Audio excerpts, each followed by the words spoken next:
आज चाहिँ तपाईहरुलाई वेलकम छ मेरो भ्लगमा। अनि म चाहिँ आज बनाउन जाँदैछु मिल्क शेक। ल मेरो इन्ग्रेडिएन्ट्सहरु चाहिँ दूध अनि त्यसपछि पिनट बटर अनि हनी अनि हर्लिक्स अनि दुईटा केरा मल्ला भने एउटा लिँदा पनि हुन्छ अनि ड्राई फ्रुट्स अनि यो चाहिँ चकलेट यो चाहिँ अप्सनल हो। यो मैले अलि हेल्दी खाले भएको भएर मैले यो चाहिँ युज गरे। अब यो चाहिँ बनाउनलाई स्टार्ट गरौँ है त। म केरा हाल्छु अनि ल यी हेर्नुस् त गाइस। अनि अब चाहिँ म हाल्छु पिनट बटर 1 चम्चा अथवा म 2 चम्चा हाल्ने सोचिरहेको छु। अझै 1 चम्चा पिनट बटर, यो चाहिँ आधी मात्रै लिनु होला है, फेरि धेरै हुन्छ। अनि अब चाहिँ हामीहरूले युज गर्छौँ हनी।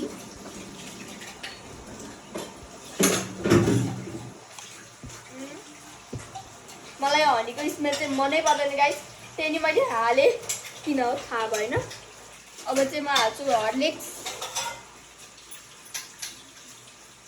चाहिँ जति हाल्दा नि हुन्छ है, जति हाले नि पायो हर्लिक्स चाहिँ, तर म चाहिँ 2 चम्चा मात्रै हाल्छु। अनि अब आयो हामीहरूको चकलेट्स, एउटा डार्क चकलेट अनि एउटा चाहिँ नर्मल हेल्दी टाइपको चकलेट लिए हुन्छ। मैले यो पनि हाल्दिएँ गाइस, यस्तो देखिरहेको किन हो। अनि यिनीहरूलाई चाहिँ अब हामी साइड लगाइदिउँ। अब चाहिँ हामी हाल्छौँ ड्राई फ्रुट्स, चाहिँ एकदम हेल्दी हुन्छ त्यही भएर मैले हालेँ। अनि अब लास्टमा चाहिँ हामीले हाल्छौँ दुध।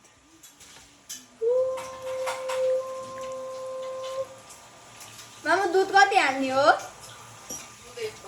कति खाने हो? ल यति हालेँ मैले चाहिँ, थाहा भएन अब पुग्छ कि पुग्दैन, धेरै हुन्छ कि थाहा भएन। अब चाहिँ हामी गर्छौँ मिक्सी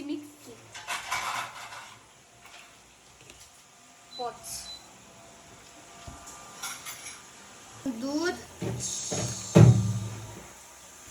लगाइ। अब चाहिँ हामीहरू यसलाई इलेक्ट्रिक पोइन्टतिर लग्छौँ। हाल्न बिर्सिन्छु किन हो।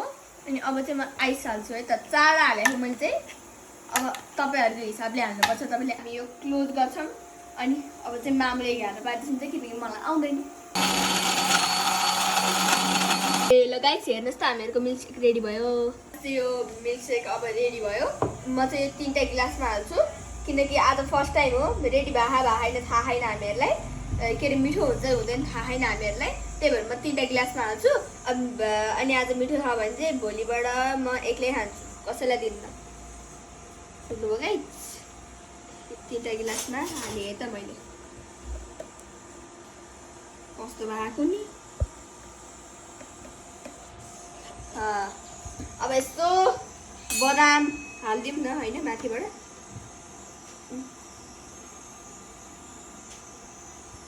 ल